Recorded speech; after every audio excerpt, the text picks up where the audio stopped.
Glória a Deus, graça e paz, abençoados, com todas as sortes de bênçãos, sejam todos bem-vindos.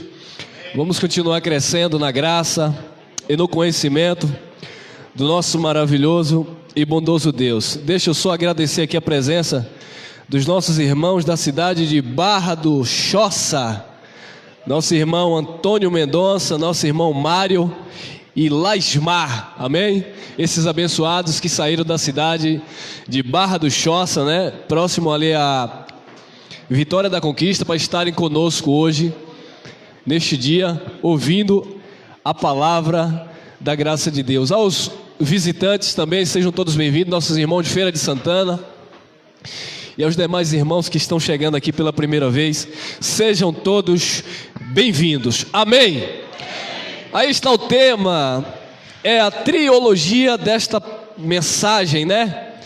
Deus, o assolador e a destruição.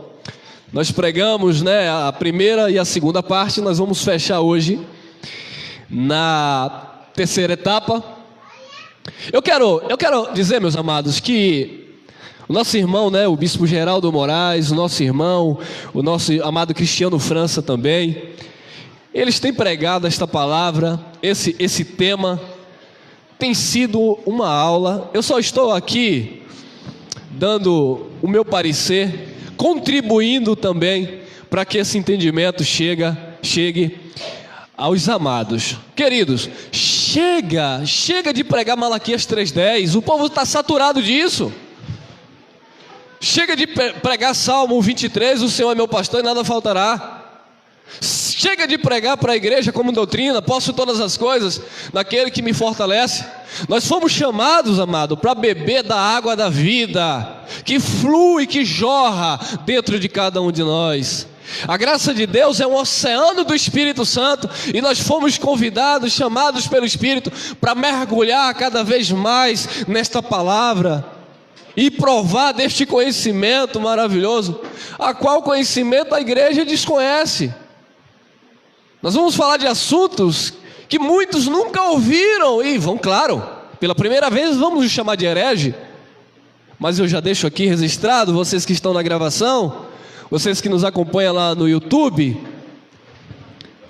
assista a primeira parte, assiste a segunda mensagem e venha para de hoje, crescer na graça e no conhecimento. Olha lá, Deus, o assolador e a destruição. Isaías capítulo 54 é o texto de partida, versículo 16.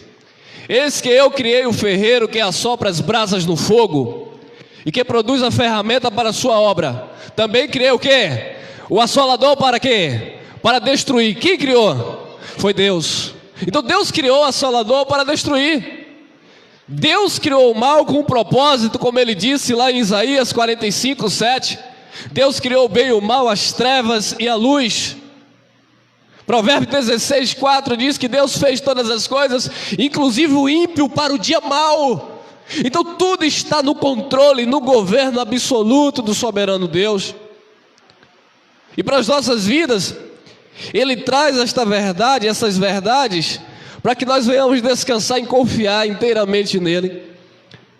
A primeira parte foi apenas o título, Deus o assolador para a destruição. Segunda parte nós trouxemos o julgamento e o fim, julgamento de Israel e o fim.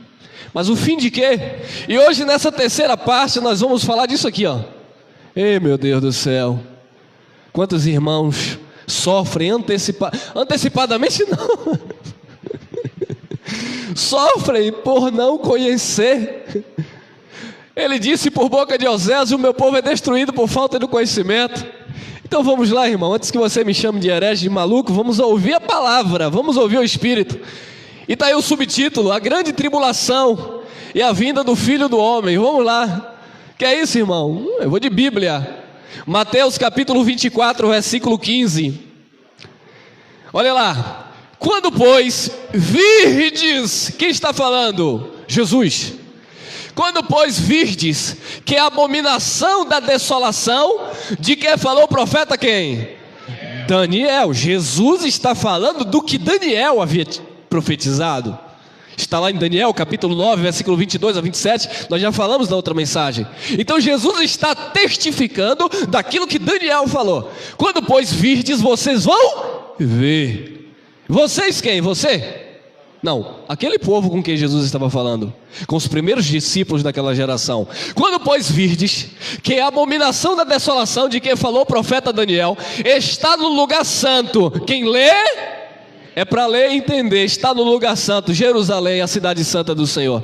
Era uma referência ao lugar santo de Deus. Quem lê, entenda, era para entender. Eles precisavam entender isso. Vamos lá.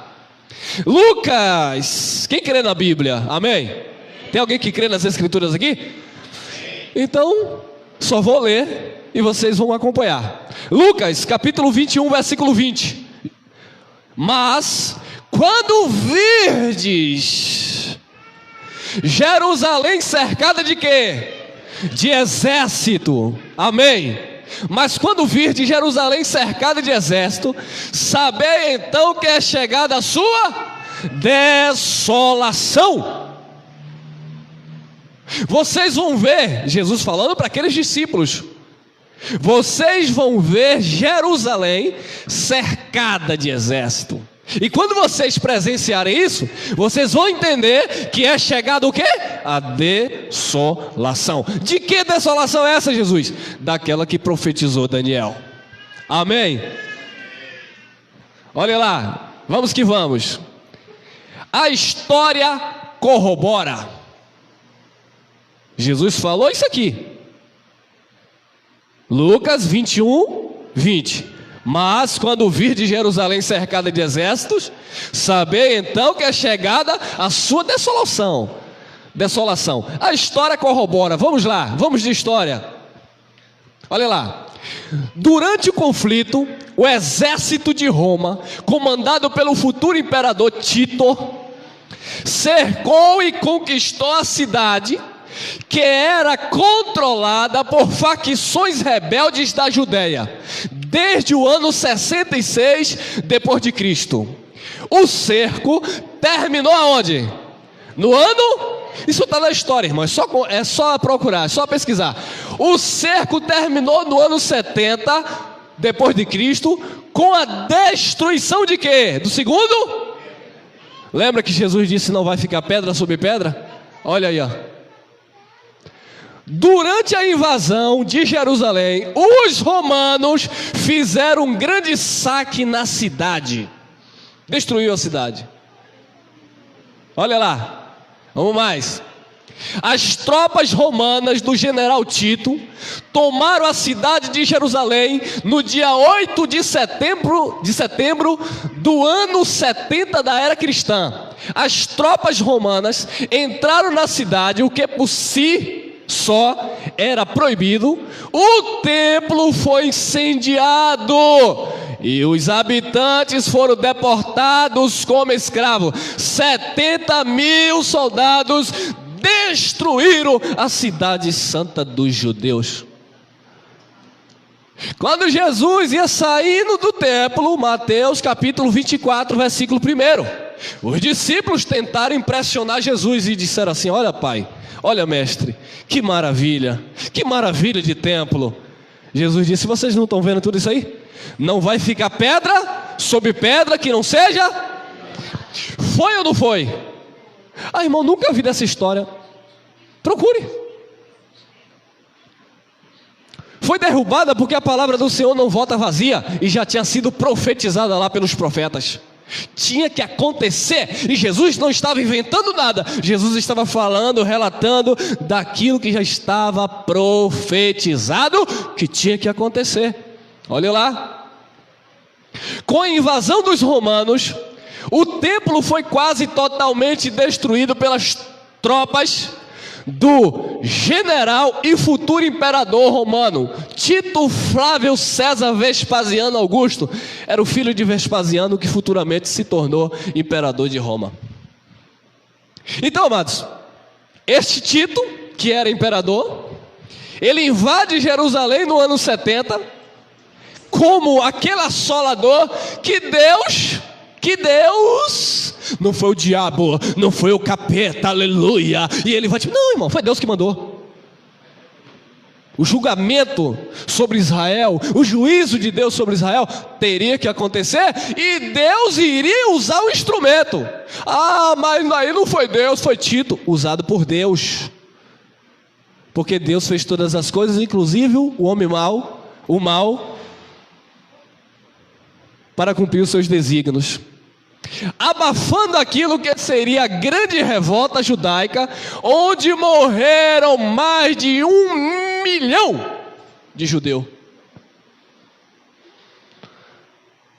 E aí, já começou a entender que a grande tribulação não tem nada a ver com isso que os nossos irmãos futuristas lançam para a grande tribulação vai acontecer no ano de 2025. Disseram que ia acontecer em 2000, disseram que ia acontecer em 2010, e lá vai, e lá vem, e vai. Vão morrer nisso, nessa conversa fiada, porque não conhecem as Escrituras. E Jesus disse: errais, não conhecendo as Escrituras. Vocês são destruídos por falta do conhecimento. O conhecimento liberta desse cativeiro imperialista pelos homens que distorcem a verdade de Deus. Essa palavra é para você ter descanso no teu espírito, que a grande tribulação não é para os nossos dias, já ocorreu, já aconteceu, foi para aquele tempo, para aquela geração.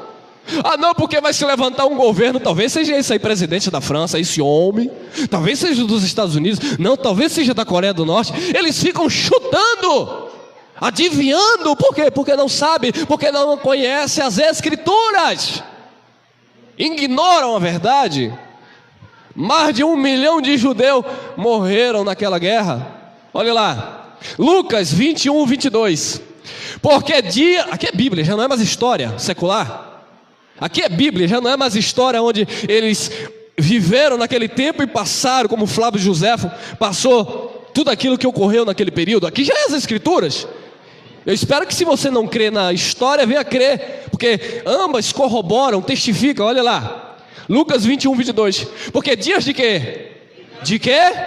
Vinganças são estes, para que se cumpram algumas coisas. Todas as coisas que estão onde? Não é no livro do irmão Elson, é na palavra. Todas as coisas tinham que se cumprir, amados. E foi isso que o Senhor Jesus falou. Porque dias de vingança são estes, para que se cumpram todas as coisas que estão escritas. Tinham que se cumprir. Olha lá, Mateus 24, 16. Agora vamos de sola. Te prepara, irmão, porque o Senhor está vindo. Cuidado, senão ele vem, tu fica. Fica onde, irmão? Por causa disso aqui, ó. Interpretar o texto fora do contexto. Vamos lá, Mateus 24, 16. Então, aí o contexto, né? Então, Jesus falando: os que tiverem aonde? Na Judéia, fuja para onde? Então isso não é arrebatamento da igreja, irmão. Porque Jesus está falando para um povo que está em um lugar específico. Como é que eu vou pegar Mateus 24 dizendo que é arrebatamento da igreja? Que você tem que ter cuidado, senão Jesus vem, tu fica. Não existe isso. Aí eles falam para o nosso irmão Geraldo, que Geraldo não conhece a hermenêutica e exegese. E aí? Só examinar o texto, irmão. Eles que não conhecem, porque eles têm um anel de teologia, têm diploma, mas estão cegos. Não tem a revelação da palavra. Olha lá. Então os que estiverem na Judéia, fuja para os montes. E quem estiver sobre o telhado, não desça a tirar alguma coisa da sua casa. Bonito isso. Jesus está vindo buscar a igreja, e eu não posso ir buscar uma roupa, eu não posso ficar na cidade da Judéia, eu tenho que fugir para os montes. Não faz sentido pregar a volta de Cristo. Não faz sentido pregar arrebatamento da igreja entendendo esse texto, ou compreendendo desta forma. O texto por si é claro, olha lá. E quem estiver onde? Não volte atrás a buscar as suas vestes. Jesus está falando de um evento, de uma situação comum, humana. e não de algo onde a igreja seria arrebatada, e se você não estivesse preparado. Ah, irmão, você nunca leu Mateus 25, as virgens loucas e as virgens prudentes? Está dentro do mesmo contexto, porque as virgens loucas eram aqueles que na grande tribulação não estariam apercebidos, não tinham entendido a mensagem de Jesus e nem dos profetas. E as prudentes, em uma linguagem de parábola, estariam com óleo, com azeite preparada, a mente atenta para os fatos e acontecimentos que iriam ocorrer naquele lugar. Cadê teu azeite? Prepara o vaso, irmão, enche de azeite, viu? Porque senão o que, irmão? Mateus 24, 19 e 20. Eu cheguei em um lugar, os irmãos pregando esse negócio aí, rapaz. Negócio aí, não estou desmerecendo o texto não, estou falando como eles pregam aquele negócio. Ah, te prepara, porque assim como aconteceu no dia de Noé. Lendo isso aqui. Ai, mas a boca coçou, a língua me deu vontade de gritar no meio de uma multidão. Ô, irmão, lê aí os próximos versículos, porque você foi lá e escolheu alguns. Lê o texto todo. Vamos ler isso aqui, irmão? Ele não leu. É porque as grávidas não vão para o céu. Já pensou, irmão? Mas, ai das grávidas e das que amamentarem naqueles dias. Eu acredito que tem gente no sistema religioso, mulheres, que não querem nem engravidar, com medo disso acontecer. Ó, irmão, não quero filho não, porque vai que Jesus volte e eu esteja grávida. Ó, porque eles levam esse texto nesse sentido. Então não quero engravidar não. Aí o marido doido para ter um filho. Não. Não quero. Aí Jesus volta, tu é sabido, Jesus volta, tu vai e eu fico grávida. Você está vendo, irmão, o problema sério disso aqui? Eu falo aqui num tom de brincadeira, de ironia, mas o negócio é sério, é porque eu sofri com isso aí. Eu tinha medo também desses textos. E hoje quando os irmãos pregam essas mensagens, que o Espírito no tempo e no modo vem trazendo, as pessoas ignoram, não querem nem ouvir. E quando começa a ouvir, já começa a julgar. Tá maluco, falso profeta? Ó, irmão, tenha paciência. O apóstolo fala aos Hebreus, tudo indica que foi Paulo, no capítulo 5, no versículo 11. Paulo disse, vocês, o escritor dos Hebreus, vocês tornaram negligentes, tardios em ouvir. Vocês não querem ouvir. Vocês tornaram os negligentes, vocês não querem ouvir, então vocês não aprendem. Olhe lá. Mas, ai das grávidas, se preocupe não, viu, minha irmã? Mas ai das grávidas e das que amamentarem naqueles dias, e orai para que a vossa, o quê? Não é arrebatamento, irmão, é fuga, tem que dar no pé. Tito está vindo, Roma está vindo com 70 mil soldados, e aqueles que estavam ouvindo, atentos à mensagem de Jesus, cai fora, está trabalhando no campo, cai fora, está em cima do telhado batendo martelo lá, deixa a ferramenta, cai fora, não está na cidade, nem volte para buscar o paletó, irmão, mas o paletó é ungido, deixa lá, irmão.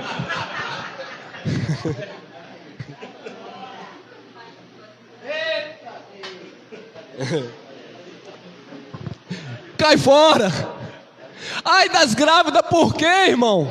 Imagine uma irmã, meu amado, uma hebreia com um bucho aqui. Vem o general, vem os soldados e a grávida correndo, meu irmão. Que dificuldade daquela irmã. Aquelas que estavam amamentando naqueles dias. E orai para que a vossa fuga não aconteça onde? Imagine quem quer sair no frio, irmão. Todo mundo em casa, debaixo do cobertor. Tem gente que nem gosta de vir para a reunião porque está um frio. Aí, irmão, orar para que não aconteça no inverno, nem do quê? O que era que acontecia no sábado? Primeiro que os judeus guardavam sábado. Porém, entretanto, para o público que Jesus está falando, não tem nada a ver a guarda do sábado. Por quê? Porque Jesus já tinha pregado que não era para guardar um sábado de 24 horas. Então, os escolhidos não tinha problema com o sábado, porque eles não guardavam mais o sábado, porque o próprio Jesus disse que ele era senhor do sábado para os fariseus. Então os fariseus, as virgens loucas, estariam guardando o sábado, mas os discípulos de Jesus, que seguiam o Nazareno, não estariam guardando o sábado. Porém, tinha outro problema. No sábado, Jerusalém era trancado os portões, ninguém entra, ninguém sai. Orai para que não aconteça no sábado, porque senão vai pegar todo mundo no lugar santo, na cidade. E a matança seria muito pior. Então Jesus disse: orai para que não aconteça nem no inverno e nem no dia de sábado. Tem mais, irmão? Tem, o texto é claro e objetivo. Mateus 24, 21 e 22. Ai, meu pai, olha aí, aí. Porque haverá então grande... Agora vamos lá. Como nunca houve, diga nunca houve. Então igual àquela que Jesus está profetizando, que Daniel falou, nunca tinha acontecido, irmão. Dilúvio não foi igual a essa. Foi o que Jesus falou. Quantas pessoas morreram no dilúvio? Alguém sabe? Eu não sei. Mas Jesus disse que nunca... nunca houve, desde o princípio do mundo até agora. Agora que ele está se referindo àquilo que iria acontecer posteriormente. Nem tampouco há de quê? Então não haverá futuramente. Então o mundo não vai acabar como as pessoas dizem, porque Jesus disse não houve e não vai acontecer novamente igual. Então não tem como eu pregar isso aí e dizer que é o fim do mundo, irmão. É o fim de quê? Não é do mundo, cosmo. Vamos chegar devagarzinho, vamos mastigando.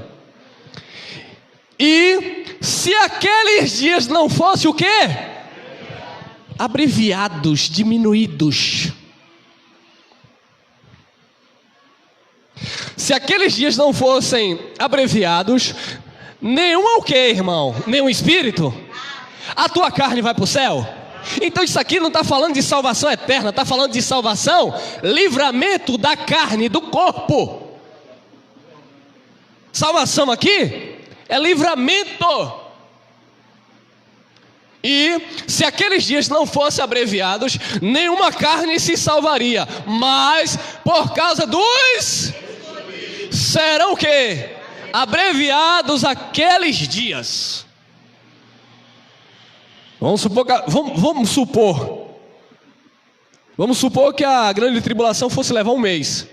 Jesus abreviou por causa dos escolhidos. Não, vai acontecer em uma semana.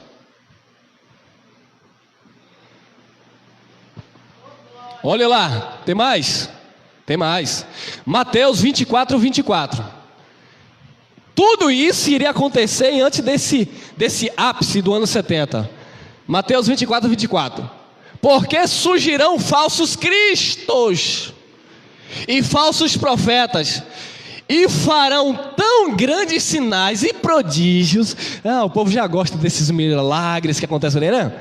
E farão tão grandes sinais e prodígios que, se possível fora, enganaria até o quê? Os escolhidos aqui é você? É os escolhidos para salvar daquela grande tribulação. Então haveria falsos cristos. Historicamente houve muitos se dizendo Cristo. Por isso que Jesus disse: quando disserem ele ali, tem um Cristo ali, não vá. Quando disserem ele, não vá. Mas ele está no deserto. Não sou eu, Jesus falando. Não é o meu reino que iria ser estabelecido oficialmente, porque espiritualmente na cruz foi consumado. Mas depois do ano 70, a plenitude da graça iria encher os corações, e o reino messiânico iria de fato tomar forma. Então não vá, porque o reino estará onde? Dentro de vocês, dentro de vós, e não fora. Então haveria falsos cristos, falsos profetas. E aí eu destaco 2 que profetizaram mentira. Falso o quê? E eu destaco 2 que profetizaram mentira: Emineu e Fileto. Paulo disse: cuidado com eles, porque eles estão dizendo que a ressurreição já é feita, e a ressurreição ainda não tinha sido feita, porque eles estavam falando antes do ano 70. E eles já estavam corrompendo as mentes das pessoas, dizendo: não, já aconteceu. Porque os mesmos sabiam que este evento da ressurreição não seria física, no sentido literal, de os túmulos abrirem e as pessoas levantarem e irem para o céu. Mas era uma condição espiritual, onde os espíritos que estavam adormecidos na morte adâmica seriam ressuscitados, e assim seria um só espírito com o Senhor Jesus Cristo. Quem é um só espírito com o Senhor? Quem é um só espírito com o Senhor? Seja bem-vindo à ressurreição do Espírito. A morte não tem mais poder sobre a tua vida. Olhe lá, Mateus 24, 26. Vou adiantar aqui o negócio. Portanto, se vos disserem, eis que ele está no deserto, olha lá, não saiais, eis que ele está no interior da casa, não acrediteis. Para aqueles tempos, para aquele tempo. Mateus 24, 27. Porque assim como o relâmpago sai do oriente e se mostra até o ocidente, assim será também o quê? A vinda do Filho do Homem. Vamos lá agora, vamos um pouquinho de paciência agora, né, irmão? A vinda do Filho do Homem. Então a vinda do Filho do Homem, a queda do templo e a grande tribulação é um evento só, porém dentro da sua ordem. Jesus em Mateus 24 estava profetizando que aquilo iria acontecer naquela geração. O templo ia ter que cair, a grande tribulação, a desolação profetizada ia acontecer, e dentre esse evento, eles veriam um sinal no céu, um sinal, a vinda do Filho do Homem. A igreja hoje quer esperar literalmente. Ah, irmão, mas porque o anjo falou em Atos que assim como vocês viram ele subir, vocês verão ele descer. Mas não é nessa linguagem que você compreende. A linguagem ali era para aqueles que já entendiam essa mensagem, que assim como Jesus foi assunto aos céus, eles veriam descer. Para quê?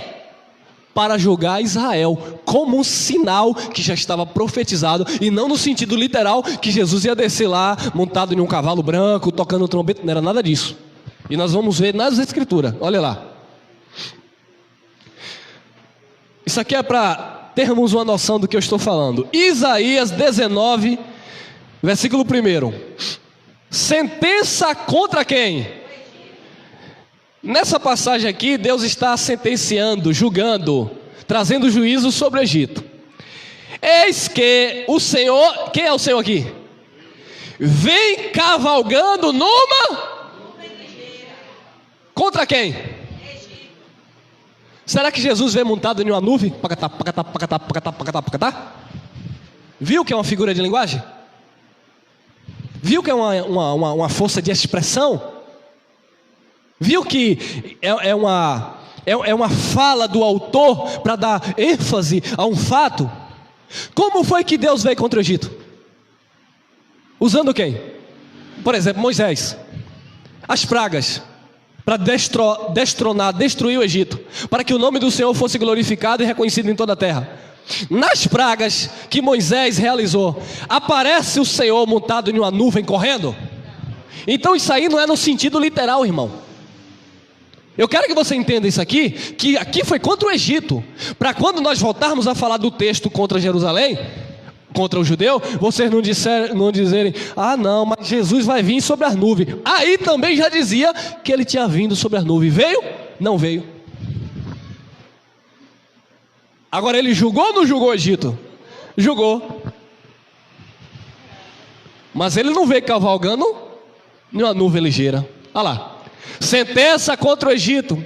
Eis que o Senhor vem cavalgando numa nuvem ligeira, e entrará no Egito, e os ídolos do Egito estremecerão diante dele, e o coração dos egípcios se derreterá no meio deles. Foi o que aconteceu. Aconteceu ou não aconteceu? Então vamos entendendo. Tem mais? Lamentações de Jeremias 2:1. Olha lá. Profecia novamente, agora contra o judeu. Como cobriu o Senhor de quê? Olha lá a expressão nuvem lá. O Senhor vindo sobre as nuvens. É uma força de expressão, irmão, não é no sentido literal. A palavra como um todo revela isso. Como cobriu o Senhor de nuvens na sua ira a filha de Sião. Filha de Sião aqui é uma representação do templo que foi construído no Monte Sião. Aqui está falando do judeu. Derrubou do céu a terra a glória de Israel, cheia de glória, do céu Deus derrubou a sua glória, abateu Israel, iria abater os rebeldes, iria abater os contraditores, iriam abater os ímpios. Vamos lá. E não se lembrou do escabelo de seus pés no dia da sua o quê? O que era escabelo de seus pés? Escabelo era um banco de descanso onde os judeus costumavam sentar e colocar os pés para descansar. Deus chamava Israel de descanso para os seus pés, e ele derrubou no dia da sua ira. Que dia? Anos 70. Entenderam essa parte? Agora vamos voltar. Tem mais, 2, 3, lamentação. No furor da sua ira, cortou toda a força de quem? De Israel. Retirou para trás a sua destra, de diante do inimigo, e ardeu contra Jacó, como o quê? E o Senhor está vindo com labareda de fogo, e vai queimar o planeta, e o mundo, os elementos se desfarão. Calma, vamos lá. Olha lá, ó. Com labareda de fogo que consome em redor. Vamos lá. Malaquias 4:5. Não vou pedir teu dízimo, tá bom? É 3:10, né, irmão? A gente nem lê aqui porque... Olha lá. Malaquias 4:5. O que é que está escrito? Eis que eu vos enviarei o profeta Elias, antes que venha o grande e terrível dia de quem? Então Deus, por boca de Malaquias, estava profetizando, Malaquias profetizando, que antes do terrível dia do Senhor, grande e terrível dia do Senhor, ele iria enviar Elias. Como assim, irmão? Mas Elias não já tinha vindo? Elias não já tinha sido levado na carruagem de fogo? Já. Porque aí, amado, não é o personagem, não é a pessoa, é o espírito. É em que espírito alguém ia vir que seria representado por Elias? Quem? Não. Eis que vem, presta atenção. Eis que eu, vos enviarei o profeta Elias, antes que venha o grande e terrível dia do Senhor. Vamos ver quem é ele? Mateus 11, 13 e 15. Porque todos os profetas e a lei profetizaram até quem? E se quereis dar crédito, quem acredita? Eu acredito. E se quereis dar crédito, é este o quê? Que havia? Quem tem ouvidos para ouvir? Ouça. Então quem era o profeta Elias que iria vir antes do grande e terrível dia do Senhor? E ele veio ou não veio? Ele veio e ele disse: eis aí o Cordeiro de Deus que tira o pecado do mundo. Aí aqueles que ficam achando que Apocalipse ainda vai se cumprir, ele disse: não, irmão, tu tá doido. O profeta Elias, como foi profetizado em Malaquias, não veio ainda. Então enquanto ele não vier, o grande e terrível dia do Senhor não aconteceu, já aconteceu. Porque o profeta Elias já veio na pessoa de quem? De João Batista. Andava igual, falava igual, era brabo que só. Pense em um profeta que não levava desaforo para casa. Chegou para o rei e disse assim: larga a mulher do teu irmão. O rei querendo barganhar com ele, disse: larga a mulher do teu irmão, a ponto da mulher mandar decapitá-lo, né? Então o homem não tinha papo na língua não, irmão. Ele veio no espírito, porque aqui está falando do espírito, não é da pessoa, é no espírito. Ele veio no espírito do profeta Elias. E quem disse isso não foi eu, foi Jesus que disse, amém? Quem tem ouvidos para ouvir, ouça. Tem gente que não tem ouvido para ouvir, ouve, mas não entende. Olha lá, Mateus 24, 29. E logo depois da aflição daqueles dias, o sol escurecerá, e a lua não dará a sua luz, e as estrelas cairão do céu, e as potências dos céus serão abaladas. Eu posso levar isso ao pé da letra? Eu posso levar no sentido literal? Porque ele não entrou no Egito montado em uma nuvem. Amém? Porque já tinha sido profetizado em Lamentações o simbolismo do sinal da sua vinda. Então não é no sentido literal. Tem gente que vai morrer acreditando que o céu vai pegar fogo, que a estrela vai cair, que o sol vai desabar, que as estrelas vão ficar sem norte. É nisso que a religião ensina, irmão. Mas não é isso que a palavra ensina. Porque isso aqui não é no sentido literal. Porque se fosse no sentido literal, isso aqui, as grávidas também não iriam para o céu. E se fosse no sábado, coitado. Se fosse no inverno, coitado. Quem está entendendo? Agora você consegue raciocinar o contexto? Que não é versículos isolados, mas tem um entendimento, uma revelação. Revelação não é eu que adivinho algo de você. Tem muita gente enganado. Irmão, você que está de óculos aí, cabelo grisalho, Deus está me revelando aqui. Isso não é revelação, irmão. Isso é adivinhação. Paulo disse: qual do homem sabe as coisas do homem, senão pelo Espírito do homem que nele habita? Meu irmão, se eu fosse chutar aqui, mas esse Espírito não está em mim.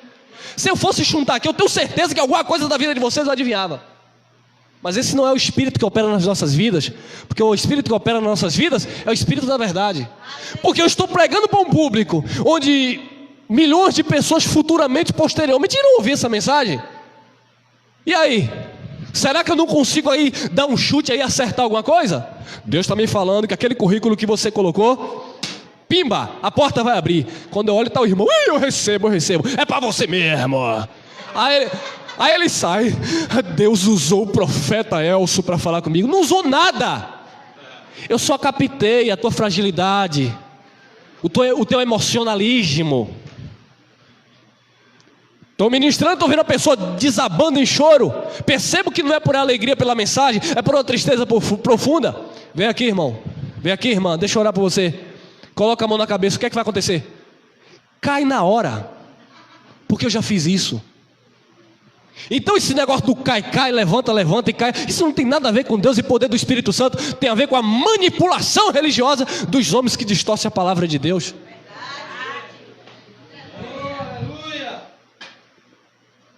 Revelação quer dizer que o véu foi tirado e agora você consegue entender a palavra que outrora você não entendia. A revelação é as próprias Escrituras, onde, como esses textos aí, quantos de nós passávamos por cima e não entendia nada? Ou entendia dessa forma, literal. Então agora você está recebendo uma revelação. Quem recebe? Revelação de quem? Minha? Do Espírito, irmão, da palavra. Não é uma revelação minha, não é uma interpretação pessoal, é do Espírito, pela palavra. Porque a revelação tem que estar em linha com as Escrituras. Eu estou vendo uma sombra atrás de você, tome cuidado, porque abriram uma cova, fizeram uma macumba. Está na Bíblia? Anátema, maldito. Não é revelação, é mentira. Mas pode acontecer: qual do homem sabe as coisas do homem, senão pelo Espírito do homem que nele habita? Você é influenciado por isso, você acaba se envolvendo com isso, e as coisas vão acontecendo de acordo com aquilo que você espera que aconteça. E Deus permite, detalhe, viu? Deus deixa a operação do erro. Vamos lá. Então não é no sentido literal. Vamos lá, Mateus 24:30. Então aparecerá no céu o quê? Sinal é literal? Eu tenho um sonho. É o quê? Um sonho. Eu tive um arrebatamento de sentido. Eu tive uma visão. Ou dormindo ou acordado. É um sinal. É algo literal? Não. Então isso aqui é o quê? Não é algo literal. Então aparecerá no céu o sinal do Filho do Homem, e todas as tribos da onde? Da terra se lamentarão. Qual povo Jesus se referia a tribos? As 12 tribos de Israel, que estavam espalhadas pelo mundo, iriam se lamentar. Porque imagina um judeu naquela época, no ano 70, imagina um judeu morando na Espanha. Imagina um judeu naquela época morando em partes da Ásia, por exemplo, no Egito. Eles iam saber do evento, eles teriam parentescos lá. Imagina a dor desse povo, o lamento, o choro desse povo. É disso que Jesus está falando. Então aparecerá no céu o sinal do Filho do Homem, e todas as tribos da terra se lamentarão e verão o Filho do Homem vindo sobre... Ele veio no Egito sobre as nuvens? Então aqui também ele não ia vir, porque isso aqui é um sinal. Então verão o Filho do Homem vindo sobre as nuvens do céu, com poder grande. Qual seria o poder e grande glória que o Filho do Homem iria vir? Usando quem? O assolador para o dia da destruição. Usando Roma, liderado por Tito. Era Deus usando, era Deus manifestando a sua glória, a sua ira, para julgar aquele povo contraditor, aqueles rebeldes. Judeu de Israel, olha lá. Mateus 24, 34. Essa aqui é muito interessante, meu irmão. Há muito tempo atrás eu era do sistema religioso ainda, mas quando eu mastigava, eu sempre gostei de ler as escrituras. Quando eu chegava eu embaraçava, eu parava e dizia, não, eu nunca comi esse negócio. Não sabia que era isso. Mas alguma coisa não, o Espírito já me incomodava. Por quê? Por causa disso aqui, ó. Olha lá, ó. Em verdade vos digo, que não passará o quê? Esta geração sem que em todas estas coisas... Esta geração é a nossa? Então era isso que eu me perguntava. Jesus está dizendo para os seus discípulos, Jesus está dizendo para os judeus, em verdade vos digo, que não passará esta geração. Na geração de quem? De Jesus, porque ele está lá falando. Agora pesquisa aí, quantos anos tem uma geração? 40. Uma geração tem 40 anos. Jesus começa o seu ministério com 30 anos. 3 anos de ministério. Ele está dizendo que aquela geração não iria passar. Antes de finalizar 40 anos, todas as coisas escritas teriam que acontecer dentro daquela geração. Então não é a minha geração, não é a nossa e não é as gerações futuras. É algo que iria ocorrer na geração de Jesus, que corresponde a 40 anos. Jesus está dizendo, não vai passar 40 anos sem que tudo isso aconteça. Jesus morreu no ano 33. 37 anos depois, Tito invade Jerusalém. Antes de uma geração, porque ele disse não passará. Historicamente dizem que Jesus nasceu no ano 4 do calendário romano, que já estava implantado. Se Jesus nasceu no ano 4 do calendário romano, Jesus não morreu com 33 anos como algumas pessoas dizem. Jesus morreu com 29, porque ele morreu no ano 33. 33 menos 4, se ele nasceu no ano 4 do calendário romano. Então, amados, não iria passar aquela geração sem que todas essas coisas acontecessem. Vamos lá, vamos conferir. Mateus 16, 28.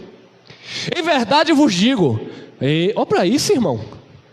Em verdade vos digo que alguns há dos que aqui... Você estava lá com Jesus? Quem estava lá quando Jesus falou isso? Os discípulos, os judeus. Em verdade vos digo que alguns há dos que aqui estão que não provarão o quê? Não iria morrer até que vejam vir o Filho do Homem no céu. Que palavra maravilhosa, irmão. Jesus disse alguns, nem todos, porque alguns de vocês vão morrer. Por exemplo, Pedro foi crucificado de ponta cabeça antes disso acontecer, então ele morreu. Paulo foi decapitado antes do ano 70, então ele não viu. Mas tinha um ali que ficou. Quem? João. João viu tudo isso acontecendo. Aonde? Preso na ilha de Pátimo. Aí ele relata o Apocalipse mostrando, falando, porque ele foi preso antes do ano 70, ele já está falando por enigma, por parábolas, por figura de linguagem, aquilo que ele ouviu de Jesus. O Filho do Homem vai vir, cedo venham, cedo é breve, é a palavra táxi do grego, venham logo, venham rápido. Olha lá, em verdade vos digo que alguns há dos que aqui estão, que não provarão a morte até que vejam vir o Filho do Homem no seu reino, ou seja, a plenitude do reino seria estabelecida depois que o templo caísse, depois da grande tribulação. Cristo iria ser de fato o centro da nossa atenção, porque aí Paulo já tinha profetizado que ele não mais habitava em templos feitos por mão de homens, onde muitos judeus estavam procurando, estavam esperando. Olha lá. Tem mais? Tem. Apocalipse, olha lá. Apocalipse, capítulo 1, versículo 7. Olha o que João está falando aí, ó. João, preso na ilha de Patmos, está falando o quê? Olha lá. Apocalipse 1, 7. Eis que vem. Como que? Olha, lá em Mateus ele diz que vinha sobre as nuvens. Era um sinal. Aqui João diz: eis que vem com as nuvens, e todo olho verá, até os mesmos que o transpassaram. Quem foi que transpassou Jesus? Os soldados romanos. Por exemplo, Jesus está lá na cruz, o soldado enfia uma lança, né, em Cristo Jesus. Aí João, preso na ilha de Pátimo, está dizendo, ele preso na ilha de Pátimo, está dizendo que o Senhor ia vir sobre as nuvens, e os mesmos que tinham transpassado Jesus, iriam ver. Aí os religiosos lançam essa palavra para o futuro, e eles dizem o seguinte: irmão, ele está dizendo aí que quando Jesus vier, aqueles que enfiaram a lança em Jesus vão ressuscitar, e aí eles vão ver esse episódio, essa passagem. Não é disso que o texto está falando. Olha lá. E eis que vem com as nuvens, e todo olho verá. Eu já vi gente falando isso aqui, ó, dizendo que quando Jesus vier, supostamente na linguagem deles, as mídias, a televisão, o canal do YouTube, as redes sociais estarão todas registrando. Então todo olho na face da terra vai ver. Quá. Não é não, irmão. Todo olho verá era daqueles que estariam lá em Israel, que iam ver, presenciar aquele acontecimento histórico, irmão. Mais de 1 milhão de judeus mortos, templo incendiado, fogo para todo quanto é lado. O que foi que restou daquele templo? As muralhas, o muro da lamentação, onde alguns estão lá esperando o Messias e a reconstrução do terceiro templo. E todas as tribos, novamente as tribos da terra, se lamentarão sobre ele. Sim, amém. Tribos aqui, João naturalmente está falando do judeu. Marcos 14, 62. Meu copo novo que eu recebi aqui do atleta.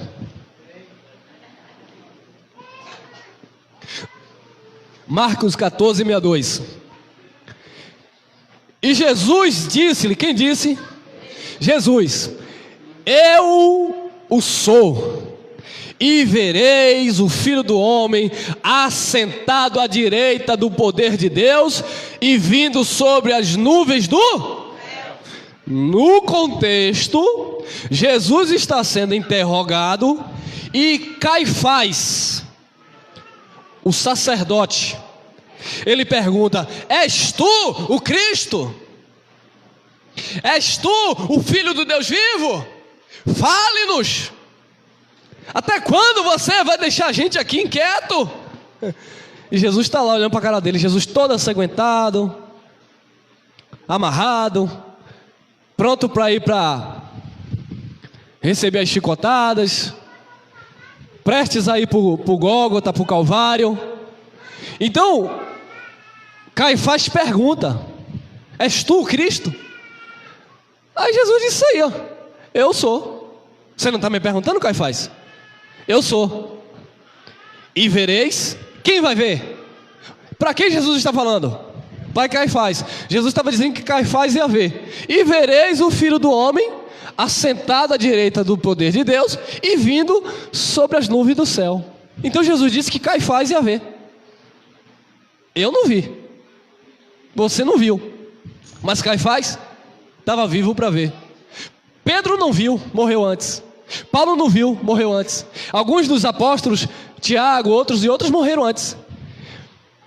Mas tudo indica que alguns discípulos que seguiam a Paulo, que pregavam com Paulo, Timóteo, Tito não o Vespasiano, né? Não de Roma, mas o Tito, o filho na fé de Paulo, viram. Muitos discípulos viram isso acontecendo, porque Jesus disse: muitos de vocês não morrerão antes de vir sobre as nuvens o Filho do Homem. E Caifás, aquele que estava condenando Jesus, cuspindo na face do nosso Senhor, dando soco em Jesus, Jesus disse para ele: você vai ver o Filho do Homem vindo sobre as nuvens. Eu creio que ele viu, porque isso já aconteceu no tempo dele. Tem mais? Olha lá, Mateus 24, 38. Porquanto, assim como nos dias anteriores ao dilúvio, Jesus está usando um exemplo, um paralelo. Olha aí.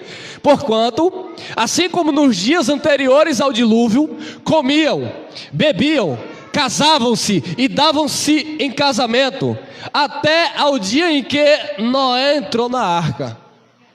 Jesus está fazendo um paralelo. Olha, assim como aconteceu em Noé, que muitos estavam desapercebidos, na grande tribulação, na vinda do Filho do Homem, na queda do templo, muitos também vão estar desapercebidos. Exemplo, quando ele usa a metáfora das virgens loucas, amém?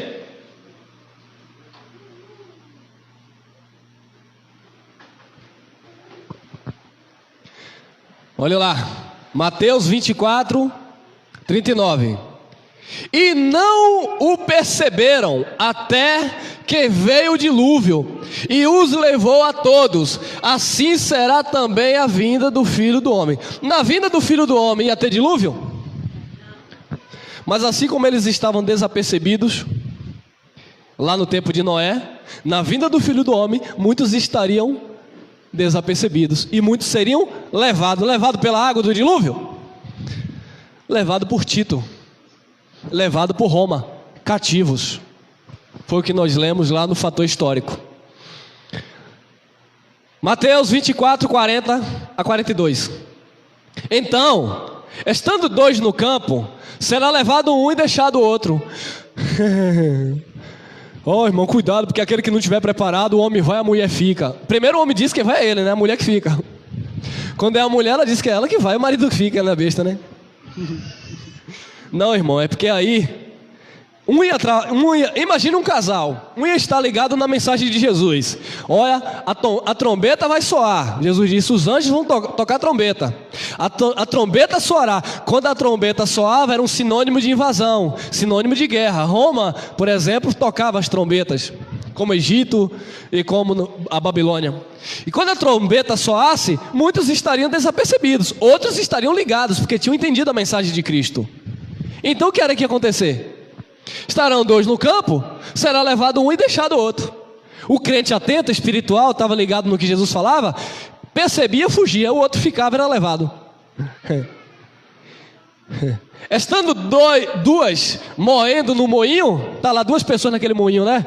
Rolando aquela pedra lá nos grãos. Um estava ligado, imagina aquele, hoje seria chamado de covarde, né, irmão?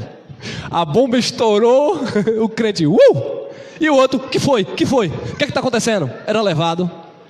Então estariam dois no moinho, um seria levado por Roma, outro seria deixado. Olha lá.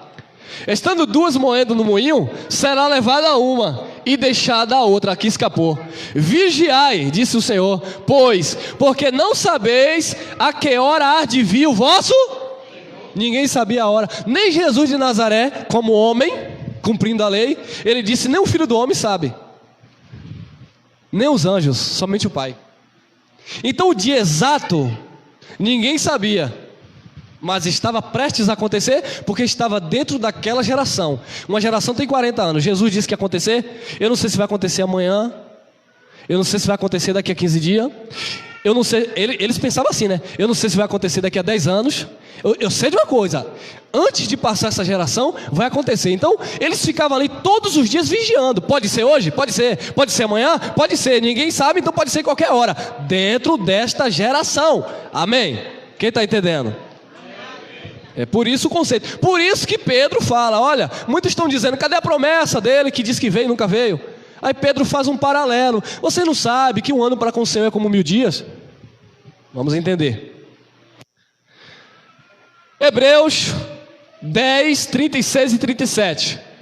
Porque necessitar de paciência, em outra tradução, perseverança, para que depois de haver desfeito a vontade de Deus, possais alcançar o quê? Que promessa? Aí eu pego esse versículo solto, que é o versículo 36, e digo: porque, igreja de Deus, você necessita de paciência, para depois de vocês haver desfeito a vontade de Deus. No lugar de Deus ele diz que é a igreja, no lugar de Deus ele diz que é a vontade do pastor, possais alcançar a promessa. Então, quando você faz a vontade de Deus, aleluia, você alcança a promessa. Que promessa? Essa promessa aí? Não, porque Paulo, nós cremos que foi Paulo, está falando para os hebreus, onde o templo ainda estava de pé. Então Paulo estava dizendo, cremos que foi ele, que havia uma promessa. Que promessa? A promessa tem nome. Porque ainda um pouquinho é 21 séculos? Porque já se passaram 21 séculos e o povo está esperando Jesus voltar. Porque um pouquinho, breve, logo, rápido, cedo. Porque um pouquinho de tempo e o que há de vir e não. Antes de completar uma geração, Jesus estava dizendo: eu venho sobre as nuvens. Eu já sei, tá bom? Eu já sei que tem mentes aí dizendo: irmão, eu estou acreditando que Jesus já veio como está escrito. Agora eu estou numa vai que não tem isso aí mesmo. Eu já estou numa confusão na minha mente. Irmão, se isso é verdade, agora é que eu vou ficar doido. Se ele já veio sobre as nuvens, o que é que eu estou fazendo aqui? Aí você vai pensar como um sistema religioso: Jesus veio e eu fiquei. Não, irmão, semana que vem você vai entender. Tenha paciência. É de glória em glória, de fé em fé. Jesus já veio e agora eu fiquei. Porque tem muitos aí dizendo que estão pregando a graça, dizendo isso. Aí vão ver a minha mensagem depois e vão pregar contra, né? Que nada, Jesus não vem ainda não, porque ele disse que quando ele vier nós vamos para o céu. Tá bom, irmão, vamos chegar lá, calma. Porque ainda um pouquinho de tempo que há de vir, virá e não tardará. 2 Pedro 3,7. Vou ler rápido, irmão. 3,7. Mas, Pedro falando, olha aí: mas os céus e a terra que agora existem, pela mesma palavra, se reservam como tesouro e se guardam para o fogo, até o dia do quê? Do juízo e da perdição dos homens ímpios. Então Pedro está falando do mesmo juízo que Ezequiel falou no capítulo 7, do mesmo juízo que Daniel falou no capítulo 9, do mesmo juízo que Jesus falou em Mateus 24, em Lucas. Pedro está falando do mesmo juízo sobre Israel, porque aqui é antes do ano 70, ele ainda não tinha alcançado aquele evento. Então Pedro está dizendo que os céus, que a terra, que agora existem, pela mesma palavra, se reservam, estão guardadas como tesouro e se guardam para o fogo. Fogo é sinônimo de quê? Destruição. Destruição é o quê? Juízo. É por isso que a palavra diz que os ímpios, aqueles que não foram eleitos para a salvação, eles serão lançados em uma metáfora, como Jesus fala, no fogo. Porque fogo é sinônimo de consumir, apagar, riscar do mapa, privados de ter vida eterna. Não é num lago de fogo ardente com chama, onde tem um diabo lá cutucando. Nada disso, irmão. Enxofre. 2 Pedro 3,10. Mas o dia do Senhor virá como o quê? Como ladrão de noite. Como ladrão é um ladrão? Não, mas o dia do Senhor virá como ladrão de noite, no qual os céus passarão com grande estrondo. É uma guerra, é uma invasão. Como é que o céu vai passar, irmão? O céu vai passar, é o céu cair, é pegar fogo. Lembra que Jesus falou assim como aconteceu nos dias de quem? Uma pergunta: se ele faz um paralelo dos dias de Noé com a vinda do Filho do Homem, e essa linguagem em forma de metáfora, figura de linguagem de Pedro, depois do dilúvio, a terra deixou de existir? Então depois da grande tribulação, depois da vinda do Filho do Homem, a terra também não deixaria de existir. Que conversa é essa que a terra vai pegar fogo e vai ser destruída e não vai existir mais terra? Isso está na boca dos religiosos porque não conhecem a palavra de Deus, baseando-se nisso aqui. Não, irmão, aí ó, Pedro falou que os céus passarão com grande estrondo e os elementos ardendo se desfarão. Tá vendo, irmão? Os elementos de quê, irmão? Elementos aí está falando de um conceito pactual da lei de Moisés, onde estava ainda imperando por causa do templo de Jerusalém, que ainda estava de pé. Então eles estavam ainda praticando os rudimentos da lei, baseando-se em elementos, em sacrifício judaico, onde quando Jesus viesse, na vinda do Filho do Homem, o templo seria caído e não haveria mais esses elementos, esses rudimentos, porque como o estrondo que iria acontecer, isso tudo vinha abaixo, iria acabar, é o fim. É disso que Pedro está falando. Vamos lá, olha lá. E os elementos ardendo se desfarão, e a terra e as obras que nela há se queimarão. Uma terra queimada deixa de existir? Deus enviou fogo em Sodoma e Gomorra. Claro que não existe como Sodoma e Gomorra, mas se eu não me engano, eu estou um pouquinho fora do assunto geográfico agora. Se eu não me engano, faz parte da Síria, lá no Oriente Médio. Pronto, para ficar mais claro, né? Tem como errar. Então o local que Sodoma e Gomorra recebeu o juízo de Deus existe até hoje, mas não caiu fogo do céu lá?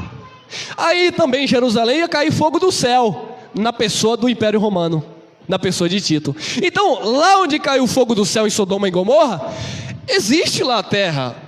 Há um tempo atrás eu ouvi um relato de uns crentes que passei por lá, dizendo que vai buscar poder. Ele disse que chegou lá na divisa exatamente de onde era a antiga Sodoma e Gomorra e as cidades que hoje existem. É assim, ó, aqui existe plantações verdes, vida. E como se fosse uma linha separa a vida da morte. Aqui você pode plantar, não nasce nada, terra seca, infrutífera. Aqui do lado de cá você planta e dá. Porque onde Deus sentenciou em maldição, acabou, foi destruída por fogo. Olha lá, 2 Pedro 3, 12 e 13. Aguardando, os elementos seriam desfeitos em fogo, aguardando e apressando-vos para a vinda do dia de Deus, em que os céus em fogo se desfarão, e os elementos ardendo se fundirão, vão derreter. É um juízo. Não é o céu literalmente que vai cair, mas nós, segundo a sua promessa, aguardamos o quê? Novos céus e nova terra, em que habita o quê? Paulo disse: aquele que está em Cristo, nova criatura é. As coisas velhas tudo se fez. Novos céus e nova terra, a igreja, a nova aliança.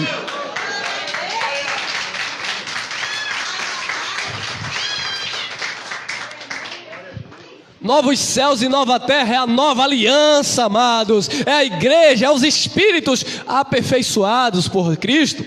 Novos céus e nova terra não é que vai descer um novo céu do céu e uma terra nova, e você vai morar para sempre numa terra que vai descer do céu. Não existe isso. Porque a nova Jerusalém celestial é a igreja adornada de Cristo Jesus, a qual existe e somos nós. E habita nela o que? A justiça. E o escritor de Hebreus capítulo 12, versículo 28, ele diz: tendo pois recebido um reino inabalável de quê? De justiça, retenhamos, guardemos a graça de Deus, pela qual sirvamos ao Senhor agradavelmente com reverência e santo temor. Amém? Só por meio do evangelho da graça, do Cristo ressuscitado, é que você consegue compreender essas verdades. Olha lá, Eclesiastes 1:4, estamos encerrando, partindo para o final. Uma geração vai e outra geração? Uma geração tem quantos anos? Vai uma e vem outra. E a terra? Mas a terra permanece até domingo que vem. Então a terra não se acaba, irmão. Você está vivendo a sua geração, que graças a Deus já passou de uma geração de 40 anos. Eu já estou chegando lá. É a sua geração. Quando você partir, vai vir a geração dos nossos filhos. Uma geração vai, a outra vem, e a terra permanece para sempre. Com guerra, com fome, com doença, tudo isso acontece porque isso faz parte da humanidade. Enquanto você estiver revestido de carne, é isso que você vai viver na terra. No mundo tereis aflições, disse Jesus. Tem de bom ânimo, eu venci o mundo, porque eu sou espiritual e nós somos espirituais e somos mais do que vencedores. Então vai uma geração, vem outra geração, mas a terra permanece para sempre. Eu acredito que eu estou aqui incentivando vocês para as próximas gerações, porque apesar da idade, eu não sei quem vai primeiro. E não estou com pressa também, tá bom? Então vamos lá. Olha aí, 2 Tessalonicenses, capítulo 2, versículo 13. Irmão, e agora? O problema aqui é que Paulo não está falando para o judeu, é para os tessalonicenses, gentios. Mas se o julgamento é para os judeus, onde é que os gentios entram nisso? Em tudo, porque eles não tinham nada a ver com juízo no sentido literal, mas tinha a ver com a promessa da ressurreição do Espírito. Olha lá. Aí Paulo diz: ninguém de maneira alguma vos engane, porque não será assim, sem que antes venha a apostasia e se manifeste o homem o filho da... Paulo sabia quem era ele? Não. Quem era o filho da perdição? Mas se essa carta foi escrita aproximadamente entre o ano 50 até 55, 52 por aí, Paulo já sabia, tinha ideia que seria um grande imperador, porque era Roma que perseguia o judeu. Ele não sabia quem era, mas ele sabia que o homem do pecado, o filho da perdição, iria se manifestar. Agora ele disse: ninguém vos engane. Alguém estava tentando enganar os tessalonicenses. Paulo disse: ninguém vos engane, porque não será assim, sem que antes venha a apostasia. Apostasia é o quê? Apostatar-se da fé. Muitos deixaram de crer na palavra, nas promessas, que o Jesus estava vindo, e já não estavam acreditando mais, porque muitos estavam sendo enganados. Paulo disse: não, Tessalonicenses, não é assim, presta atenção. Primeiro, o homem do pecado, o filho da perdição, vai vir. Hoje você sabe quem foi ele, né, irmão? Não está aí pensando que é um diabo, um ser espiritual. O homem do pecado, o filho da perdição, foi Tito, irmão. Foi ele que se assentou lá no trono de Deus. E nós vamos entender, olha lá. O qual, Tessalonicenses, segunda carta, 2:4. O qual se opõe. Quem ia se opor? O filho da perdição. E se levanta contra tudo que se chama Deus ou se adora, de sorte que se assentará como que? Aonde? Então o templo de Deus aqui não tinha caído ainda, porque caiu no ano 70. Paulo está falando em volta do ano 50. Então o templo de Deus ainda não tinha caído, o templo de Jerusalém ainda estava de pé. Então quando o filho da perdição, o homem do pecado, se manifestasse, ele ia destruir Jerusalém, chegar no trono de Deus, no templo de Deus. Me adore, Deus aqui sou eu. E hoje é difícil você ver isso? Não, vai na Coreia do Norte. Vai dizer que tu adora Jesus lá. Quem tem que ser adorado lá é o baixinho do cabelo quadrado. Ele é Deus lá. Deus, né? Deles. Ou ele se sente. Então, amados, era isso que o imperador romano, já era a cultura dos imperadores, se intitular deuses, homens superiores. Então ele tinha isso. Ele iria entrar, Paulo falando, antes disso acontecer, e ele iria se assentar no templo de Deus. O templo ainda estava de pé, como Deus, no templo de Deus, querendo parecer com Deus. Já havia isso na história bíblica. Nabucodonosor: eu fiz tudo isso com a força dos meus braços. Faraó, Ciro, o rei de Tiro, Irão. Então, quantos homens já existiram na face da terra se intitulando Deus? Nirod ou Nirod, lá em Gênesis capítulo 11. E aqui não era diferente. O homem do pecado, o filho da perdição, iria se assentar no templo de Deus, querendo parecer com Deus. 8, oh Jesus. Então será revelado o iníquo. O iníquo era ele, seria revelado, manifesto. A quem o Senhor desfará pelo assopro da sua boca e aniquilará pelo esplendor da sua... Não é vida, é vinda. Então Jesus aqui não tinha vindo ainda sobre as nuvens. E Paulo estava dizendo que quando o Senhor viesse, o Senhor iria aniquilará, o Senhor iria matá-lo, destruí-lo. Agora a pergunta: Jesus soprou para matar ele? Não. Então essa linguagem de sopro ou assopro tem a ver com aquele homem que iria morrer e queria matar. O próprio Deus ia destruir, mano. O Império Romano, em torno de 400 e alguma coisa, se não me falha a memória, acabou. Deus destruiu. E é claro que esse aqui, o iníquo, o homem do pecado, ele não passou aquele tempo, ele também morreu. Porque na vinda do Senhor, Paulo disse, ele vai ser destruído. Na manifestação do Senhor, dentro daquele próprio evento, ele tinha que ser abatido. Vamos lá. 2, 9 e 10. 2 Tessalonicenses. A esse, cuja vinda é segundo a eficácia de Satanás. Aí, ó, colocaram um S maiúsculo aqui, ó.